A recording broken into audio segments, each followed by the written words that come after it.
안녕하세요. 태아의 듣는 이야기입니다. 오늘 들려드릴 이야기는 결제의 희열이에요.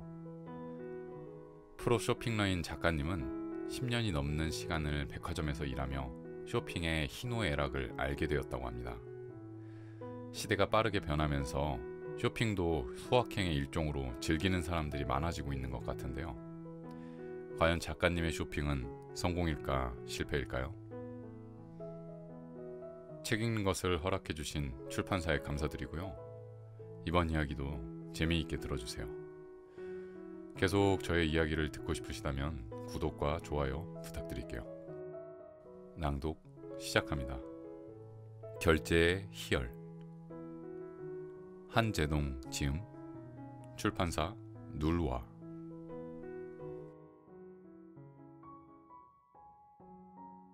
명품은 왜 1층에 있을까?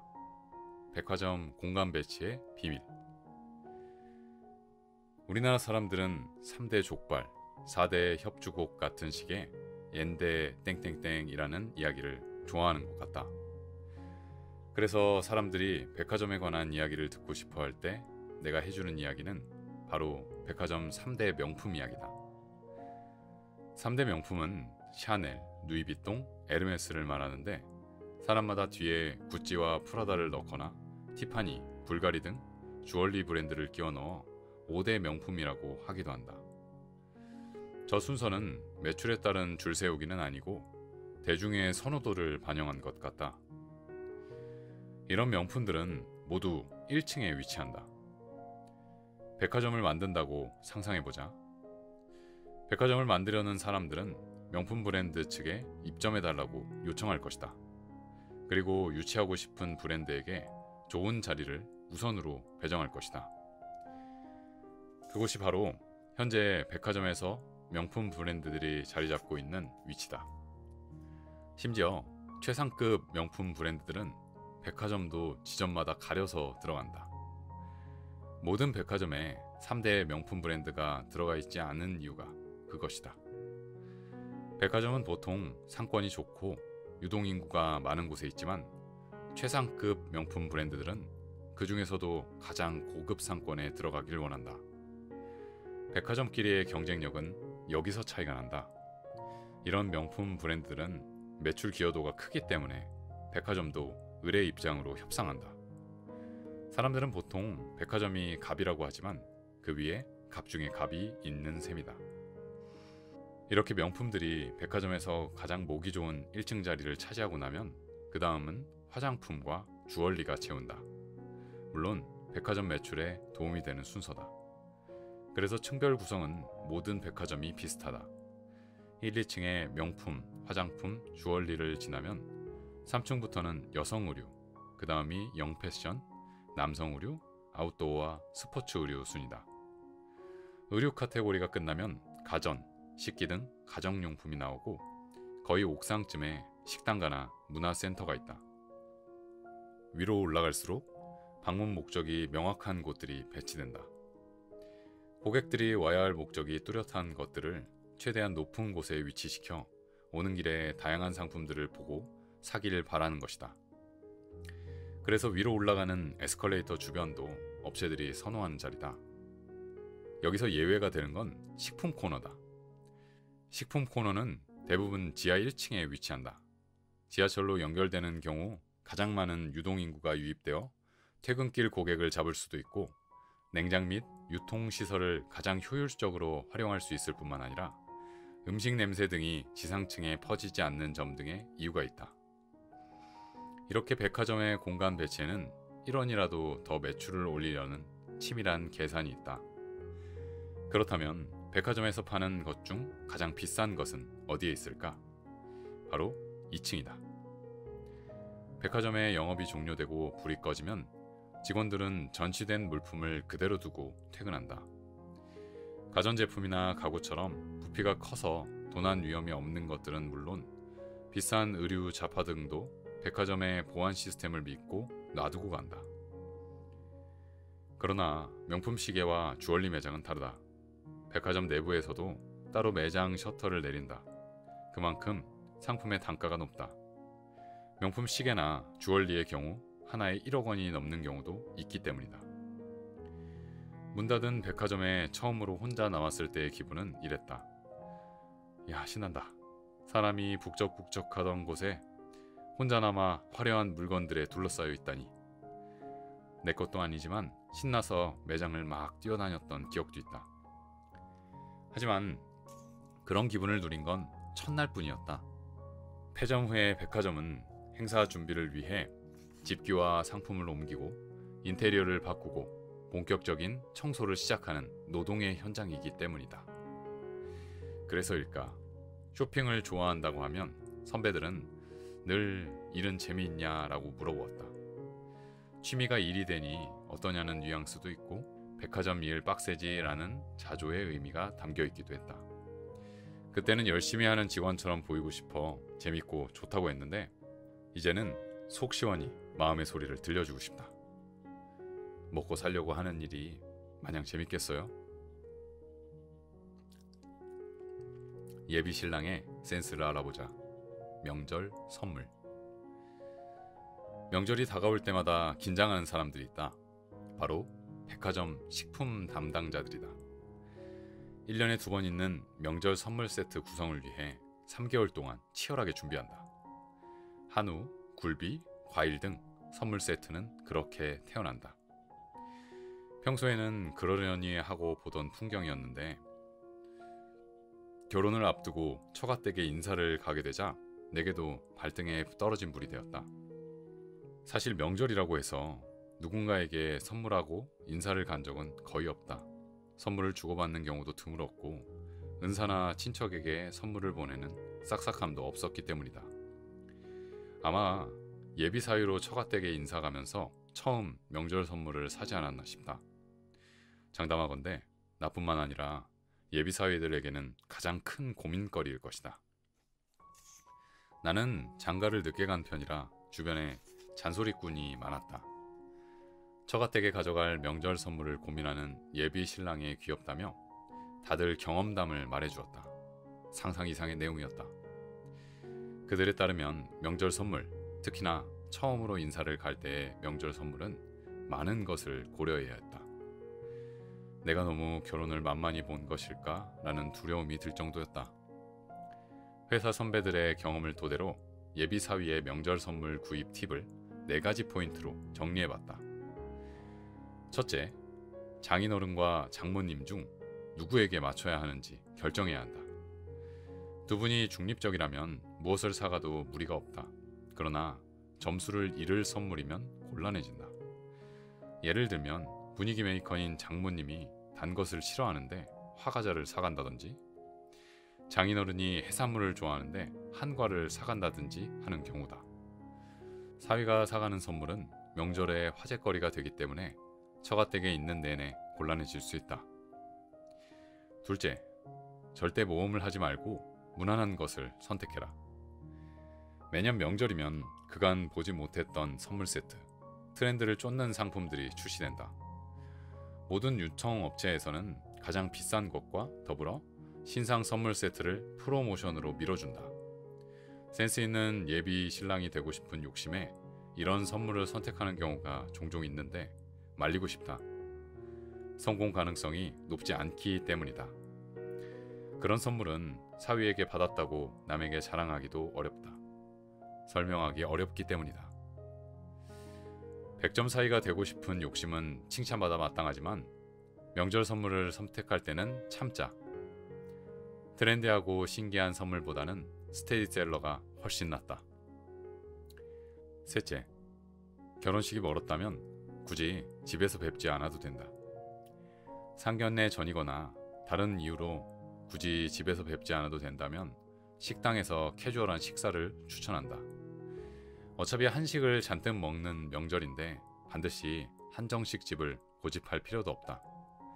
대신 고기 굽느라 부산스러운 고깃집은 피하고 적막감을 깨줄 수 있는 코스가 있는 식당이 좋다.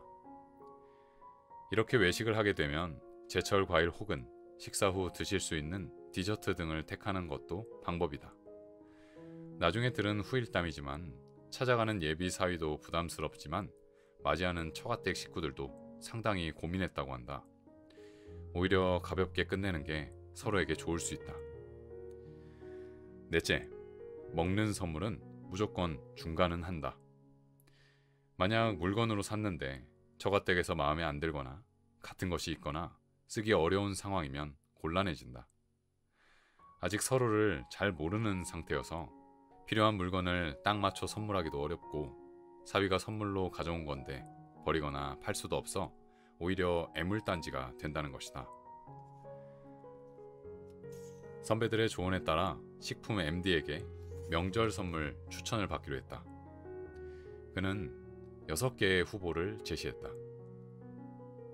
모두가 좋아하는 구이용 한우, 건강기능식품, 명절 생선의 왕자 굴비, 알이 굵고 큰 제철과일, 어르신들이 좋아하는 과자, 달짝지근한 곶감. 과자를 제외하고는 모두 생각했던 것 이상의 가격이었다. 원래 이렇게 비싼 것인지 아니면 성수기라고 비싸게 받는 것인지 물어봤다. 그는 때를 맞춰 출하된 상급 상품을 가져오는 것이며 추가 마진은 붙지 않는다고 했다. 백화점 한우 사들이는 사위가 되고 싶었는데 그러려면 생각보다 많은 돈이 필요했다. 사정을 이야기하자 그가 내게 조언을 해줬다. 집안 어르신 중 백화점을 좋아하고 백화점에서 구매한 사실을 중시할 분이 계신지를 물어봤다. 만약 그렇지 않다면 직접 도소매 시장에 가서 사는 것을 추천한다고 했다.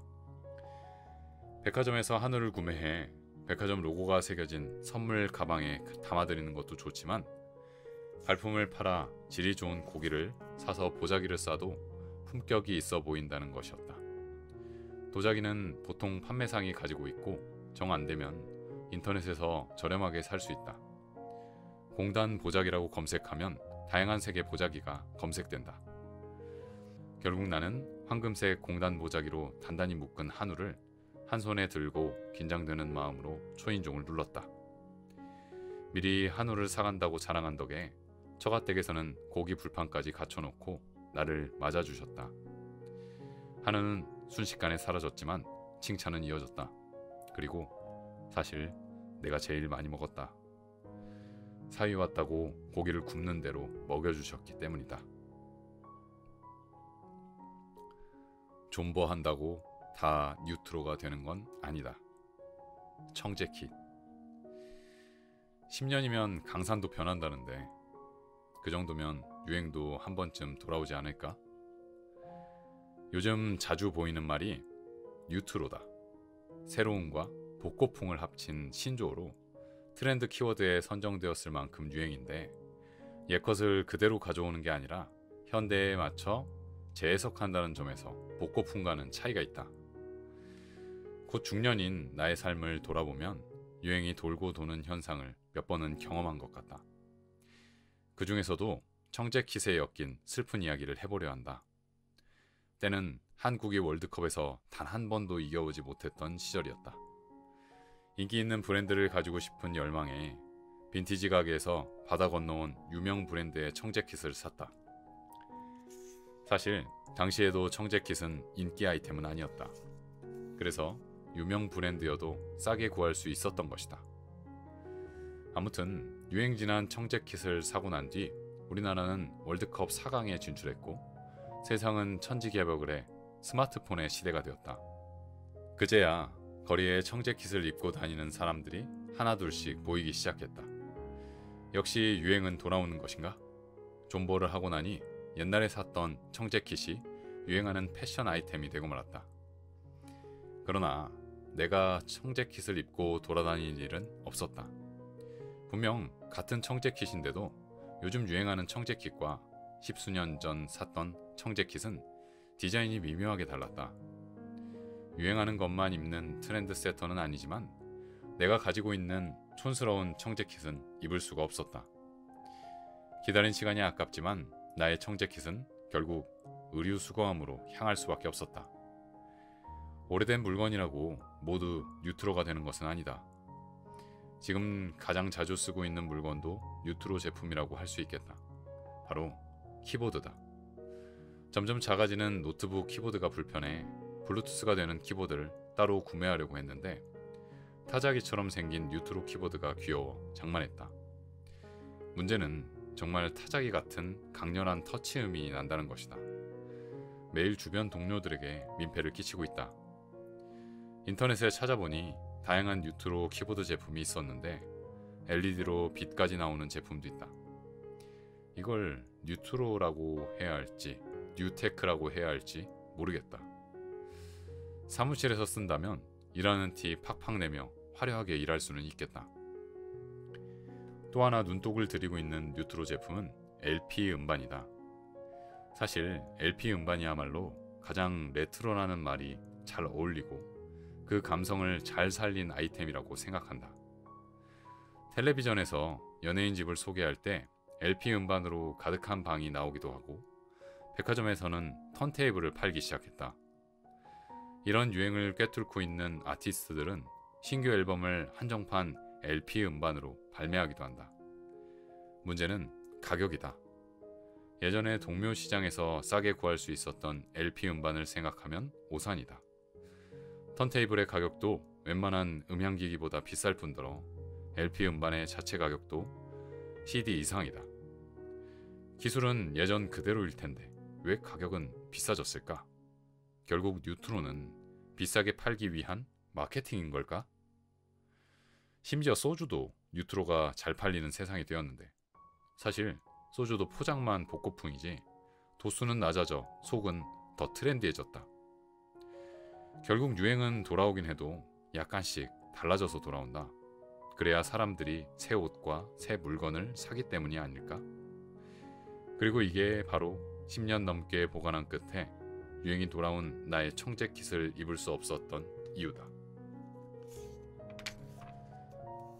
더구나 유행도 유행이지만 그 사이 내가 나이를 먹어버렸다.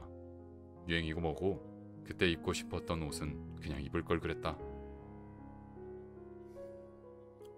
허락보다 용서가 쉽다. 유부남 게임기 구입기. 허락보다 용서가 쉽다. 이제까지 본 광고 문구 중 최고였다. 플레이스테이션 4라는 가정용 게임기의 광고다. 총각 시절에 본 광고지만 유부남이 된 지금 새삼 대단함을 느끼고 있다. 결론부터 이야기하자면 나는 저 게임기의 소유자다. 자랑을 하나 더 하자면 놀랍게도 아내로부터 생일 선물로 받았다. 카메라, 낚싯대 등과 함께 최고난도에 해당하는 게임기 선물을 어떻게 받을 수 있었을까? 고백하건대 나를 게이머라고 소개할 수는 없을 것 같다. 일단 게임을 잘 못한다. 때문에 맨날 지기만 하니 게임을 안 하게 되었고 남들 다 해봤다는 유명한 게임 중에도 안 해본 것이 많다. 어린 시절 오락실에서 한창 유행하던 격투 게임을 하면 한 판도 못 이겨보고 용돈을 날리기 일쑤였고 e스포츠라는 새로운 분야를 개척한 스타크래프트조차 친구들과 PC방에서 하면 제일 먼저 GG를 날리고 구경이나 하던 신세였다. 심지어 친구들끼리 만나는 약속을 하면 나를 빼고 먼저 PC방에서 게임을 한 뒤 내가 합류하는 일정으로 짜기도 한다. 게임과 친구를 동시에 사랑하는 그들의 나름의 배려다. 그렇다고 모든 게임을 좋아하지 않는 건 아니다. 초등학교 시절에는 슈퍼마리오 한번 해보겠다고 게임기 있는 친구에게 온갖 선물 공세를 했으며 중고등학교 시절에는 컴퓨터 게임 삼국지 시리즈의 공략법을 친구들과 돌려보기도 했다. 그러나 돌아보건대 단 한 번도 게임의 모든 것을 완수하여 엔딩을 본 적은 없는 것 같다. 롤플레잉 게임처럼 많은 요소가 담겨있는 게임을 끈기 있게 하는 사람이 부럽다. 나는 매번 중도 포기하고 말았다. 잘하지 못하니 즐기지 못했고 즐기지 못하니 멀어졌다. 이렇게 끈기 없는 나도 즐길 수 있는 게임들이 있었는데 대표적으로 카트라이더와 축구 게임인 위닝 11이었다. 카트라이더는 앞서 이야기한 대로 친구들과 스타크래프트를 하다가 지고 난 뒤 혼자 놀다가 발견했다. 캐릭터가 귀엽고 나름 자동차 레이싱의 속도감을 느낄 수 있어서 푹 빠졌다. 물론 가장 낮은 등급인 노란 장갑에서 벗어나진 못했지만 말이다. 그리고 지금 소장하고 있는 게임기를 만나게 해준 게임이 바로 위닝 11이었다. 아마도 2000년대 초반에 대학을 다녔던 남자라면 한 번쯤 해보지 않았을까 싶다. 2002년 월드컵 열기와 박지성 선수의 EPL 진출로 최대의 전성기를 맞았던 게임이다. 축구를 좋아하던 친구들과 한 게임만 하자고 시작하면 두세 시간이 훌쩍 지나가고는 했다. 단순한 게임이지만 지면 엄청나게 화가 나기도 했다. 지나간 일은 후회해봐야 소용없지만 그때 들인 돈과 시간이 가끔은 너무 아깝기도 하다.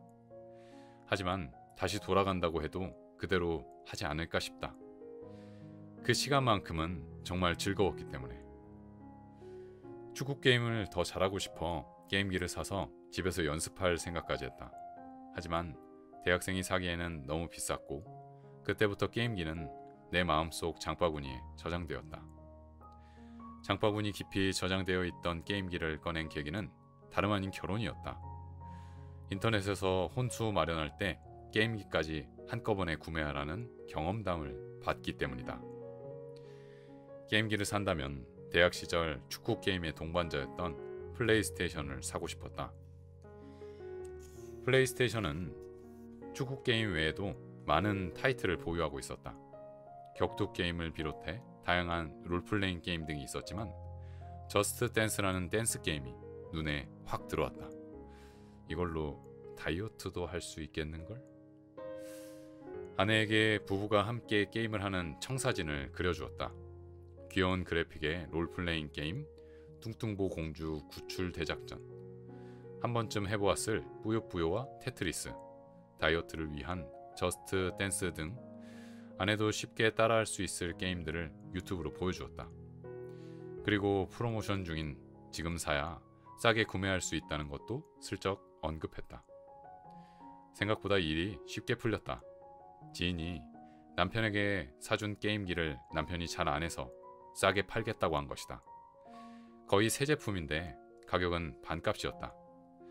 아내는 마침 내 생일도 다가오고 있으니 생일 선물 겸해 게임기를 사주겠다고 했다.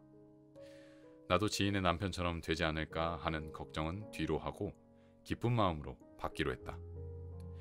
어쩌면 게임기의 전 주인은 날 미워할지도 모르겠다. 게임기도 비싸지만 게임 타이틀도 상당히 비싼 편이다. 그럴 땐 중고거래를 이용하자. 온라인 중고거래 카페도 있고 강변이나 신도림 등지의 전자상가에서 중고 게임 타이틀을 저렴하게 구매할 수 있다. 엔딩을 보면 다시 할 일이 많지 않은 롤플레잉 게임이나 철이 지난 스포츠 게임들은 쉽게 구할 수 있다. 오히려 퍼즐 게임이나 댄스 게임은 구하기 어렵다. 그런 게임들은 언제든 다시 할 수 있기 때문이다. 아내와 함께 하려고 했던 귀여운 그래픽의 롤플레잉 게임은 한두 번 하다가 너무 어렵다며 서랍 구석에서 먼지가 쌓이고 있고, 댄스 게임은 집들이 때 몇 번 틀어서 자랑했다가 춤추는 아빠의 모습을 보면 웃어주는 딸 덕분에 강제 댄스 타임을 가지고 있다. 덕분에 정말 살이라도 빠진다면 게임기 구매는 대성공이라고 할 수 있지 않을까? 디자인이냐 안전함이냐, 스마트폰 케이스.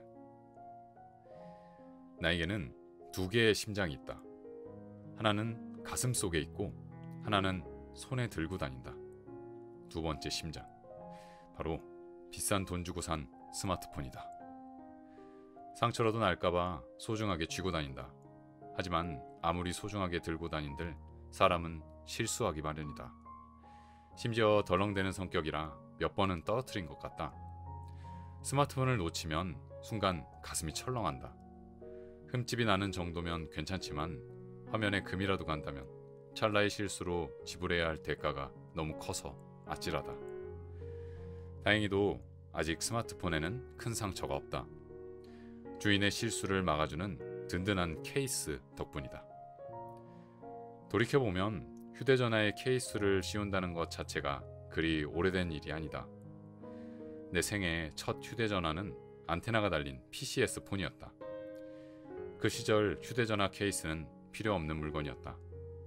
버튼을 가리고 있는 플립 덮개를 새끼손가락으로 경쾌하게 열며 통화하는 모습을 스스로 멋있다고 생각하던 시절이었다. 얼마 지나지 않아 피처폰들이 등장했다. 당시 모토로라의 레이저라는 폴더폰이 인기였는데 휴대전화를 보고 처음으로 디자인이 참 예쁘다고 생각했다. 아르바이트를 하고 용돈을 모아 처음 그 휴대전화를 가지게 된 순간 기쁜 마음과 동시에 두려움이 생겼다. 이 아름다운 물건을 떨어뜨려 상처가 생기면 어쩌지? 아마도 휴대전화 케이스가 필요하다고 느낀 첫 순간이었던 것 같다.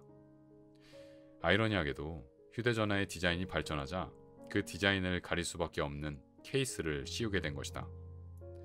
당시의 휴대전화 케이스는 플라스틱 소재로 휴대전화 겉면에 부착하는 형태가 대부분이었다. 그래도 색깔별로 케이스를 바꿔가는 재미는 있었다.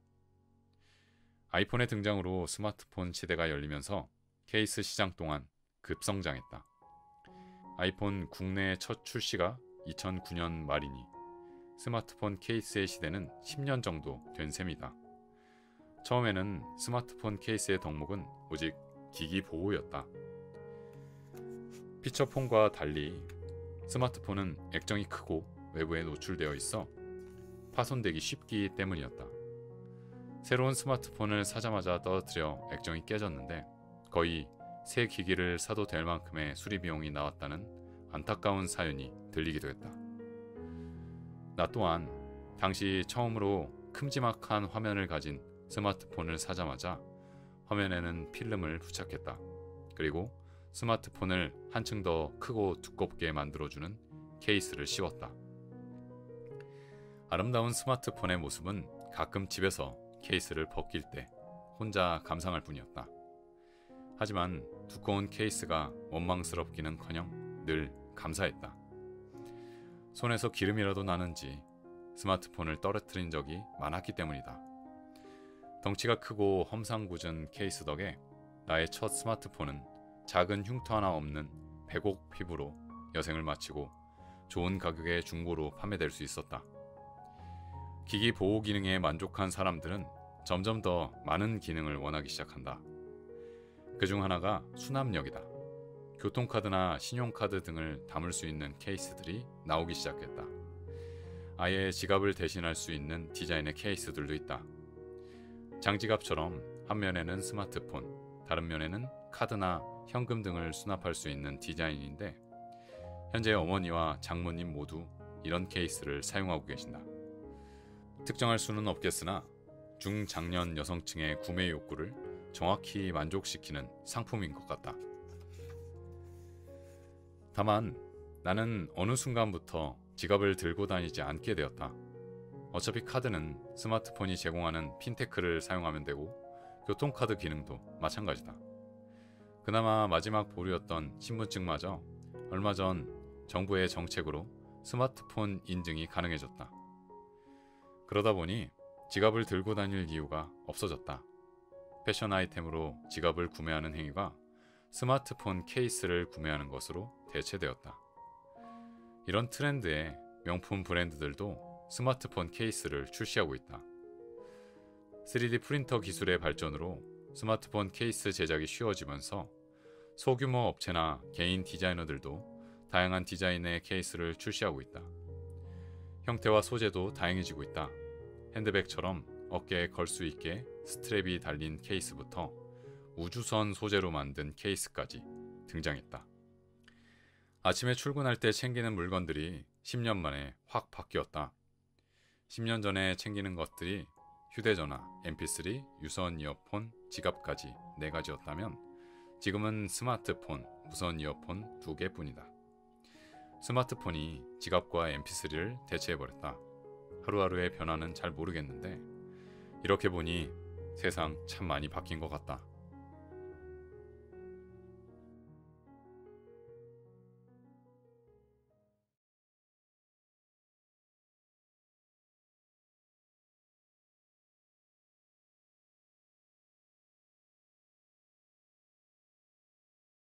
명품은 왜 1층에 있을까? 백화점 공간 배치의 비밀. 우리나라 사람들은 3대 족발, 4대 협주곡 같은 식의 옌데 땡땡땡이라는 이야기를 좋아하는 것 같다. 그래서 사람들이 백화점에 관한 이야기를 듣고 싶어 할 때 내가 해주는 이야기는 바로 백화점 3대 명품 이야기다. 3대 명품은 샤넬, 누이비통, 에르메스를 말하는데 사람마다 뒤에 구찌와 프라다를 넣거나 티파니, 불가리 등 주얼리 브랜드를 끼워 넣어 5대 명품이라고 하기도 한다. 저 순서는 매출에 따른 줄 세우기는 아니고 대중의 선호도를 반영한 것 같다. 이런 명품들은 모두 1층에 위치한다. 백화점을 만든다고 상상해보자. 백화점을 만들려는 사람들은 명품 브랜드 측에 입점해달라고 요청할 것이다. 그리고 유치하고 싶은 브랜드에게 좋은 자리를 우선으로 배정할 것이다. 그곳이 바로 현재 백화점에서 명품 브랜드들이 자리 잡고 있는 위치다. 심지어 최상급 명품 브랜드들은 백화점도 지점마다 가려서 들어간다. 모든 백화점에 3대 명품 브랜드가 들어가 있지 않은 이유가 그것이다. 백화점은 보통 상권이 좋고 유동인구가 많은 곳에 있지만 최상급 명품 브랜드들은 그 중에서도 가장 고급 상권에 들어가길 원한다. 백화점끼리의 경쟁력은 여기서 차이가 난다. 이런 명품 브랜드들은 매출 기여도가 크기 때문에 백화점도 의뢰 입장으로 협상한다. 사람들은 보통 백화점이 갑이라고 하지만 그 위에 갑 중에 갑이 있는 셈이다. 이렇게 명품들이 백화점에서 가장 보기 좋은 1층 자리를 차지하고 나면 그 다음은 화장품과 주얼리가 채운다. 물론 백화점 매출에 도움이 되는 순서다. 그래서 층별 구성은 모든 백화점이 비슷하다. 1, 2층에 명품, 화장품, 주얼리를 지나면 3층부터는 여성 의류, 그 다음이 영패션, 남성 의류, 아웃도어와 스포츠 의류 순이다. 의류 카테고리가 끝나면 가전, 식기 등 가정용품이 나오고 거의 옥상쯤에 식당가나 문화센터가 있다. 위로 올라갈수록 방문 목적이 명확한 곳들이 배치된다. 고객들이 와야 할 목적이 뚜렷한 것들을 최대한 높은 곳에 위치시켜 오는 길에 다양한 상품들을 보고 사기를 바라는 것이다. 그래서 위로 올라가는 에스컬레이터 주변도 업체들이 선호하는 자리다. 여기서 예외가 되는 건 식품 코너다. 식품 코너는 대부분 지하 1층에 위치한다. 지하철로 연결되는 경우 가장 많은 유동인구가 유입되어 퇴근길 고객을 잡을 수도 있고 냉장 및 유통시설을 가장 효율적으로 활용할 수 있을 뿐만 아니라 음식 냄새 등이 지상층에 퍼지지 않는 점 등의 이유가 있다. 이렇게 백화점의 공간 배치에는 1원이라도 더 매출을 올리려는 치밀한 계산이 있다. 그렇다면 백화점에서 파는 것 중 가장 비싼 것은 어디에 있을까? 바로 2층이다. 백화점의 영업이 종료되고 불이 꺼지면 직원들은 전시된 물품을 그대로 두고 퇴근한다. 가전제품이나 가구처럼 부피가 커서 도난 위험이 없는 것들은 물론 비싼 의류 잡화 등도 백화점의 보안 시스템을 믿고 놔두고 간다. 그러나 명품 시계와 주얼리 매장은 다르다. 백화점 내부에서도 따로 매장 셔터를 내린다. 그만큼 상품의 단가가 높다. 명품 시계나 주얼리의 경우 하나에 1억 원이 넘는 경우도 있기 때문이다. 문 닫은 백화점에 처음으로 혼자 나왔을 때의 기분은 이랬다. 야, 신난다. 사람이 북적북적하던 곳에 혼자 남아 화려한 물건들에 둘러싸여 있다니. 내 것도 아니지만 신나서 매장을 막 뛰어다녔던 기억도 있다. 하지만 그런 기분을 누린 건 첫날뿐이었다. 폐점 후에 백화점은 행사 준비를 위해 집기와 상품을 옮기고 인테리어를 바꾸고 본격적인 청소를 시작하는 노동의 현장이기 때문이다. 그래서일까? 쇼핑을 좋아한다고 하면 선배들은 늘 일은 재미있냐라고 물어보았다. 취미가 일이 되니 어떠냐는 뉘앙스도 있고 백화점 일 빡세지라는 자조의 의미가 담겨 있기도 했다.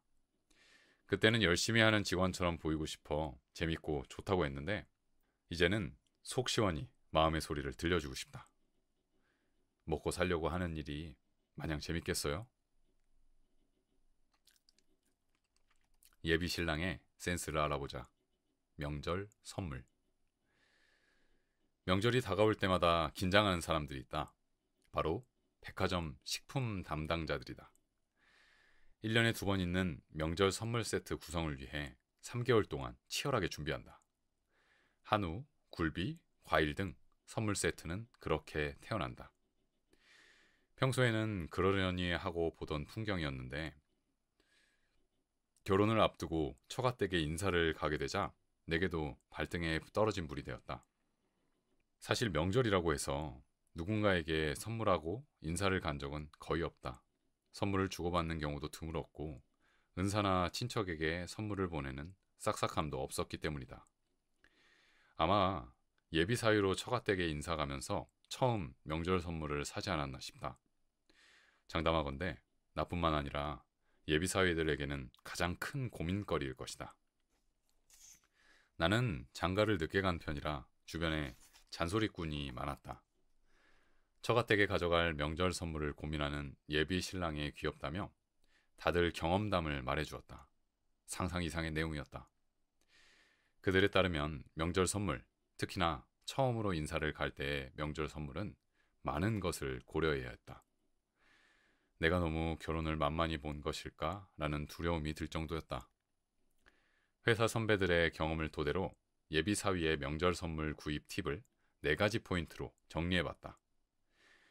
첫째, 장인어른과 장모님 중 누구에게 맞춰야 하는지 결정해야 한다. 두 분이 중립적이라면 무엇을 사가도 무리가 없다. 그러나 점수를 잃을 선물이면 곤란해진다.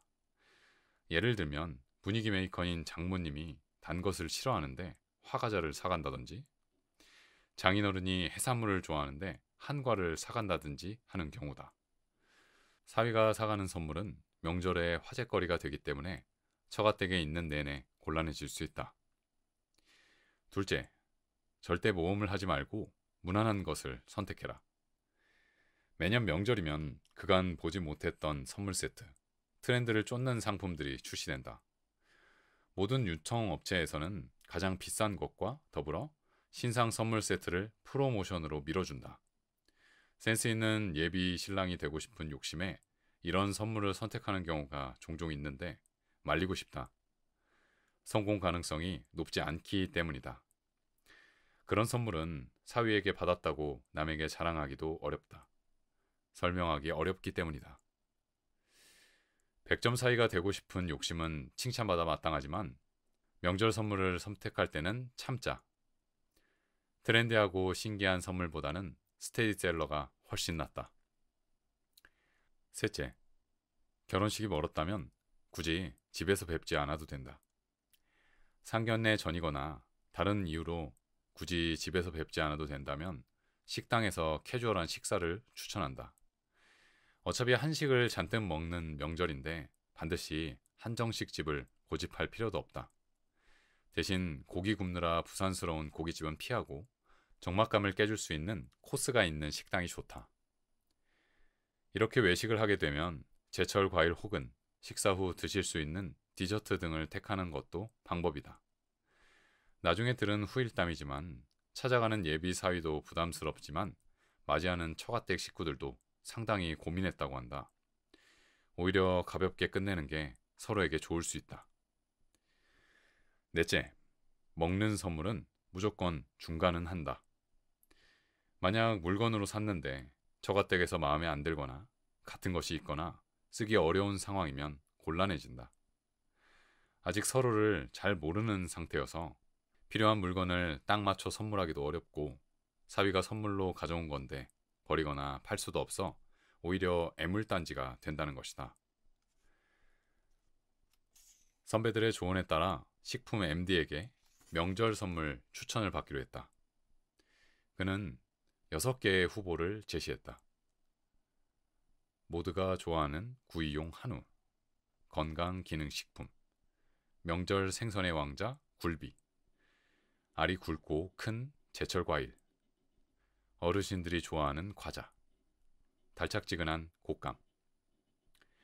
과자를 제외하고는 모두 생각했던 것 이상의 가격이었다. 원래 이렇게 비싼 것인지 아니면 성수기라고 비싸게 받는 것인지 물어봤다. 그는 때를 맞춰 출하된 상급 상품을 가져오는 것이며 추가 마진은 붙지 않는다고 했다. 백화점 한우 사들이는 사위가 되고 싶었는데 그러려면 생각보다 많은 돈이 필요했다. 사정을 이야기하자 그가 내게 조언을 해줬다. 집안 어르신 중 백화점을 좋아하고 백화점에서 구매한 사실을 중시할 분이 계신지를 물어봤다. 만약 그렇지 않다면 직접 도소매 시장에 가서 사는 것을 추천한다고 했다. 백화점에서 한우를 구매해 백화점 로고가 새겨진 선물 가방에 담아드리는 것도 좋지만 발품을 팔아 질이 좋은 고기를 사서 보자기를 싸도 품격이 있어 보인다는 것이었다. 도자기는 보통 판매상이 가지고 있고 정 안 되면 인터넷에서 저렴하게 살 수 있다. 공단 보자기라고 검색하면 다양한 색의 보자기가 검색된다. 결국 나는 황금색 공단 보자기로 단단히 묶은 한우를 한 손에 들고 긴장되는 마음으로 초인종을 눌렀다. 미리 한우를 사간다고 자랑한 덕에 처가댁에서는 고기 불판까지 갖춰놓고 나를 맞아주셨다. 한우는 순식간에 사라졌지만 칭찬은 이어졌다. 그리고 사실 내가 제일 많이 먹었다. 사위 왔다고 고기를 굽는 대로 먹여주셨기 때문이다. 존버한다고 다 뉴트로가 되는 건 아니다. 청재킷. 10년이면 강산도 변한다는데 그 정도면 유행도 한 번쯤 돌아오지 않을까? 요즘 자주 보이는 말이 뉴트로다. 새로움과 복고풍을 합친 신조어로 트렌드 키워드에 선정되었을 만큼 유행인데 옛것을 그대로 가져오는 게 아니라 현대에 맞춰 재해석한다는 점에서 복고풍과는 차이가 있다. 곧 중년인 나의 삶을 돌아보면 유행이 돌고 도는 현상을 몇 번은 경험한 것 같다. 그 중에서도 청재킷에 엮인 슬픈 이야기를 해보려 한다. 때는 한국이 월드컵에서 단 한 번도 이겨오지 못했던 시절이었다. 인기 있는 브랜드를 가지고 싶은 열망에 빈티지 가게에서 바다 건너온 유명 브랜드의 청재킷을 샀다. 사실 당시에도 청재킷은 인기 아이템은 아니었다. 그래서 유명 브랜드여도 싸게 구할 수 있었던 것이다. 아무튼 유행 지난 청재킷을 사고 난 뒤 우리나라는 월드컵 4강에 진출했고 세상은 천지개벽을 해 스마트폰의 시대가 되었다. 그제야 거리에 청재킷을 입고 다니는 사람들이 하나둘씩 보이기 시작했다. 역시 유행은 돌아오는 것인가? 존버를 하고 나니 옛날에 샀던 청재킷이 유행하는 패션 아이템이 되고 말았다. 그러나 내가 청재킷을 입고 돌아다닐 일은 없었다. 분명 같은 청재킷인데도 요즘 유행하는 청재킷과 십수년 전 샀던 청재킷은 디자인이 미묘하게 달랐다. 유행하는 것만 입는 트렌드 세터는 아니지만 내가 가지고 있는 촌스러운 청재킷은 입을 수가 없었다.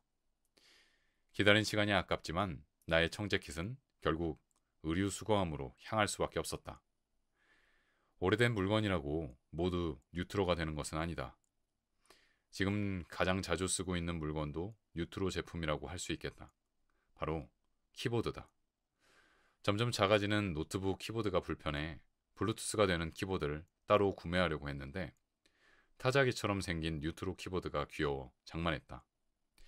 문제는 정말 타자기 같은 강렬한 터치음이 난다는 것이다. 매일 주변 동료들에게 민폐를 끼치고 있다. 인터넷에 찾아보니 다양한 뉴트로 키보드 제품이 있었는데 LED로 빛까지 나오는 제품도 있다. 이걸 뉴트로라고 해야 할지 뉴테크라고 해야 할지 모르겠다. 사무실에서 쓴다면 일하는 티 팍팍 내며 화려하게 일할 수는 있겠다. 또 하나 눈독을 들이고 있는 뉴트로 제품은 LP 음반이다. 사실 LP 음반이야말로 가장 레트로라는 말이 잘 어울리고 그 감성을 잘 살린 아이템이라고 생각한다. 텔레비전에서 연예인 집을 소개할 때 LP 음반으로 가득한 방이 나오기도 하고 백화점에서는 턴테이블을 팔기 시작했다. 이런 유행을 꿰뚫고 있는 아티스트들은 신규 앨범을 한정판 LP 음반으로 발매하기도 한다. 문제는 가격이다. 예전에 동묘 시장에서 싸게 구할 수 있었던 LP 음반을 생각하면 오산이다. 턴테이블의 가격도 웬만한 음향기기보다 비쌀 뿐더러 LP 음반의 자체 가격도 CD 이상이다. 기술은 예전 그대로일 텐데 왜 가격은 비싸졌을까? 결국 뉴트로는 비싸게 팔기 위한 마케팅인 걸까? 심지어 소주도 뉴트로가 잘 팔리는 세상이 되었는데 사실 소주도 포장만 복고풍이지 도수는 낮아져 속은 더 트렌디해졌다. 결국 유행은 돌아오긴 해도 약간씩 달라져서 돌아온다. 그래야 사람들이 새 옷과 새 물건을 사기 때문이 아닐까? 그리고 이게 바로 10년 넘게 보관한 끝에 유행이 돌아온 나의 청재킷을 입을 수 없었던 이유다. 더구나 유행도 유행이지만 그 사이 내가 나이를 먹어버렸다. 유행이고 뭐고 그때 입고 싶었던 옷은 그냥 입을 걸 그랬다. 허락보다 용서가 쉽다. 유부남 게임기 구입기. 허락보다 용서가 쉽다. 이제까지 본 광고 문구 중 최고였다. 플레이스테이션 4라는 가정용 게임기의 광고다. 총각 시절에 본 광고지만 유부남이 된 지금 새삼 대단함을 느끼고 있다. 결론부터 이야기하자면 나는 저 게임기의 소유자다. 자랑을 하나 더 하자면 놀랍게도 아내로부터 생일 선물로 받았다.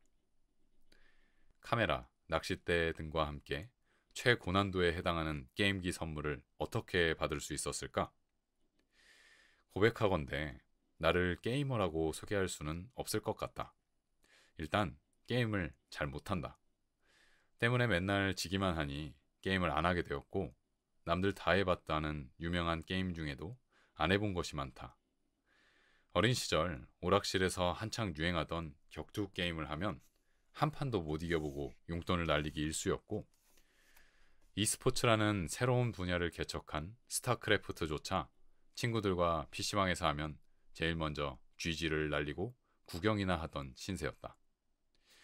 심지어 친구들끼리 만나는 약속을 하면 나를 빼고 먼저 PC방에서 게임을 한 뒤 내가 합류하는 일정으로 짜기도 한다. 게임과 친구를 동시에 사랑하는 그들의 나름의 배려다. 그렇다고 모든 게임을 좋아하지 않는 건 아니다. 초등학교 시절에는 슈퍼마리오 한번 해보겠다고 게임기 있는 친구에게 온갖 선물 공세를 했으며 중고등학교 시절에는 컴퓨터 게임 삼국지 시리즈의 공략법을 친구들과 돌려보기도 했다. 그러나 돌아보건대 단 한 번도 게임의 모든 것을 완수하여 엔딩을 본 적은 없는 것 같다. 롤플레잉 게임처럼 많은 요소가 담겨있는 게임을 끈기 있게 하는 사람이 부럽다. 나는 매번 중도 포기하고 말았다. 잘하지 못하니 즐기지 못했고 즐기지 못하니 멀어졌다. 이렇게 끈기 없는 나도 즐길 수 있는 게임들이 있었는데 대표적으로 카트라이더와 축구 게임인 위닝 11이었다. 카트라이더는 앞서 이야기한 대로 친구들과 스타크래프트를 하다가 지고 난 뒤 혼자 놀다가 발견했다. 캐릭터가 귀엽고 나름 자동차 레이싱의 속도감을 느낄 수 있어서 푹 빠졌다. 물론 가장 낮은 등급인 노란 장갑에서 벗어나진 못했지만 말이다. 그리고 지금 소장하고 있는 게임기를 만나게 해준 게임이 바로 위닝 11이었다. 아마도 2000년대 초반에 대학을 다녔던 남자라면 한 번쯤 해보지 않았을까 싶다. 2002년 월드컵 열기와 박지성 선수의 EPL 진출로 최대의 전성기를 맞았던 게임이다. 축구를 좋아하던 친구들과 한 게임만 하자고 시작하면 두세 시간이 훌쩍 지나가고는 했다. 단순한 게임이지만 지면 엄청나게 화가 나기도 했다. 지나간 일은 후회해봐야 소용없지만 그때 들인 돈과 시간이 가끔은 너무 아깝기도 하다. 하지만 다시 돌아간다고 해도 그대로 하지 않을까 싶다. 그 시간만큼은 정말 즐거웠기 때문에. 축구 게임을 더 잘하고 싶어 게임기를 사서 집에서 연습할 생각까지 했다. 하지만 대학생이 사기에는 너무 비쌌고 그때부터 게임기는 내 마음속 장바구니에 저장되었다. 장바구니 깊이 저장되어 있던 게임기를 꺼낸 계기는 다름 아닌 결혼이었다. 인터넷에서 혼수 마련할 때 게임기까지 한꺼번에 구매하라는 경험담을 받기 때문이다. 게임기를 산다면 대학 시절 축구 게임의 동반자였던 플레이스테이션을 사고 싶었다. 플레이스테이션은 축구 게임 외에도 많은 타이틀을 보유하고 있었다. 격투 게임을 비롯해 다양한 롤플레잉 게임 등이 있었지만 저스트 댄스라는 댄스 게임이 눈에 확 들어왔다. 이걸로 다이어트도 할 수 있겠는걸? 아내에게 부부가 함께 게임을 하는 청사진을 그려주었다. 귀여운 그래픽의 롤플레잉 게임, 뚱뚱보 공주 구출 대작전, 한 번쯤 해보았을 뿌요뿌요와 테트리스, 다이어트를 위한 저스트 댄스 등 아내도 쉽게 따라할 수 있을 게임들을 유튜브로 보여주었다. 그리고 프로모션 중인 지금 사야 싸게 구매할 수 있다는 것도 슬쩍 언급했다. 생각보다 일이 쉽게 풀렸다. 지인이 남편에게 사준 게임기를 남편이 잘 안 해서 싸게 팔겠다고 한 것이다. 거의 새 제품인데 가격은 반값이었다. 아내는 마침 내 생일도 다가오고 있으니 생일 선물 겸해 게임기를 사주겠다고 했다. 나도 지인의 남편처럼 되지 않을까 하는 걱정은 뒤로 하고 기쁜 마음으로 받기로 했다. 어쩌면 게임기의 전 주인은 날 미워할지도 모르겠다. 게임기도 비싸지만 게임 타이틀도 상당히 비싼 편이다. 그럴 땐 중고거래를 이용하자. 온라인 중고거래 카페도 있고 강변이나 신도림 등지의 전자상가에서 중고 게임 타이틀을 저렴하게 구매할 수 있다. 엔딩을 보면 다시 할 일이 많지 않은 롤플레잉 게임이나 철이 지난 스포츠 게임들은 쉽게 구할 수 있다. 오히려 퍼즐 게임이나 댄스 게임은 구하기 어렵다. 그런 게임들은 언제든 다시 할 수 있기 때문이다. 아내와 함께 하려고 했던 귀여운 그래픽의 롤플레잉 게임은 한두 번 하다가 너무 어렵다며 서랍 구석에서 먼지가 쌓이고 있고, 댄스 게임은 집 들일 때 몇 번 틀어서 자랑했다가 춤추는 아빠의 모습을 보면 웃어주는 딸 덕분에 강제 댄스 타임을 가지고 있다. 덕분에 정말 살이라도 빠진다면 게임기 구매는 대성공이라고 할 수 있지 않을까? 디자인이냐 안전함이냐, 스마트폰 케이스. 나에게는 두 개의 심장이 있다. 하나는 가슴 속에 있고 하나는 손에 들고 다닌다. 두 번째 심장, 바로 비싼 돈 주고 산 스마트폰이다. 상처라도 날까봐 소중하게 쥐고 다닌다. 하지만 아무리 소중하게 들고 다닌들 사람은 실수하기 마련이다. 심지어 덜렁대는 성격이라 몇 번은 떨어뜨린 것 같다. 스마트폰을 놓치면 순간 가슴이 철렁한다. 흠집이 나는 정도면 괜찮지만 화면에 금이라도 간다면 찰나의 실수로 지불해야 할 대가가 너무 커서 아찔하다. 다행히도 아직 스마트폰에는 큰 상처가 없다. 주인의 실수를 막아주는 든든한 케이스 덕분이다. 돌이켜보면 휴대전화에 케이스를 씌운다는 것 자체가 그리 오래된 일이 아니다. 내 생애 첫 휴대전화는 안테나가 달린 PCS 폰이었다. 그 시절 휴대전화 케이스는 필요 없는 물건이었다. 버튼을 가리고 있는 플립 덮개를 새끼손가락으로 경쾌하게 열며 통화하는 모습을 스스로 멋있다고 생각하던 시절이었다. 얼마 지나지 않아 피처폰들이 등장했다. 당시 모토로라의 레이저라는 폴더폰이 인기였는데 휴대전화를 보고 처음으로 디자인이 참 예쁘다고 생각했다. 아르바이트를 하고 용돈을 모아 처음 그 휴대전화를 가지게 된 순간 기쁜 마음과 동시에 두려움이 생겼다. 이 아름다운 물건을 떨어뜨려 상처가 생기면 어쩌지? 아마도 휴대전화 케이스가 필요하다고 느낀 첫 순간이었던 것 같다. 아이러니하게도 휴대전화의 디자인이 발전하자 그 디자인을 가릴 수밖에 없는 케이스를 씌우게 된 것이다. 당시의 휴대전화 케이스는 플라스틱 소재로 휴대전화 겉면에 부착하는 형태가 대부분이었다. 그래도 색깔별로 케이스를 바꿔가는 재미는 있었다. 아이폰의 등장으로 스마트폰 시대가 열리면서 케이스 시장 또한 급성장했다. 아이폰 국내 첫 출시가 2009년 말이니 스마트폰 케이스의 시대는 10년 정도 된 셈이다. 처음에는 스마트폰 케이스의 덕목은 오직 기기 보호였다. 피처폰과 달리 스마트폰은 액정이 크고 외부에 노출되어 있어 파손되기 쉽기 때문이었다.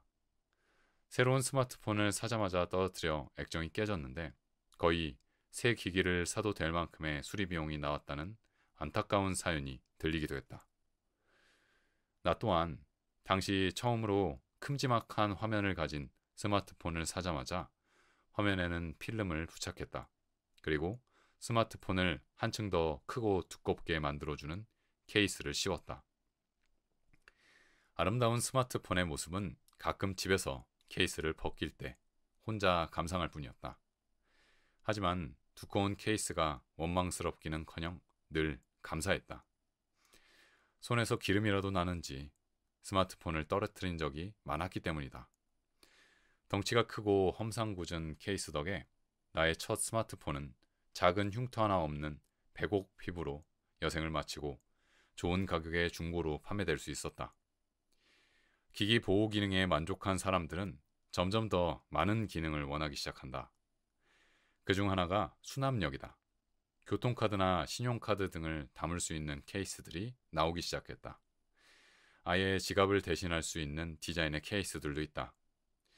장지갑처럼 한 면에는 스마트폰, 다른 면에는 카드나 현금 등을 수납할 수 있는 디자인인데 현재 어머니와 장모님 모두 이런 케이스를 사용하고 계신다. 특정할 수는 없겠으나 중장년 여성층의 구매 욕구를 정확히 만족시키는 상품인 것 같다. 다만 나는 어느 순간부터 지갑을 들고 다니지 않게 되었다. 어차피 카드는 스마트폰이 제공하는 핀테크를 사용하면 되고 교통카드 기능도 마찬가지다. 그나마 마지막 보루였던 신분증마저 얼마 전 정부의 정책으로 스마트폰 인증이 가능해졌다. 그러다 보니 지갑을 들고 다닐 이유가 없어졌다. 패션 아이템으로 지갑을 구매하는 행위가 스마트폰 케이스를 구매하는 것으로 대체되었다. 이런 트렌드에 명품 브랜드들도 스마트폰 케이스를 출시하고 있다. 3D 프린터 기술의 발전으로 스마트폰 케이스 제작이 쉬워지면서 소규모 업체나 개인 디자이너들도 다양한 디자인의 케이스를 출시하고 있다. 형태와 소재도 다양해지고 있다. 핸드백처럼 어깨에 걸 수 있게 스트랩이 달린 케이스부터 우주선 소재로 만든 케이스까지 등장했다.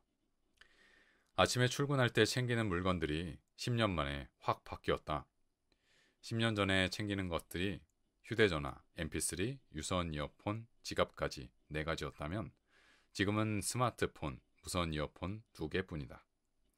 스마트폰이 지갑과 mp3를 대체해버렸다.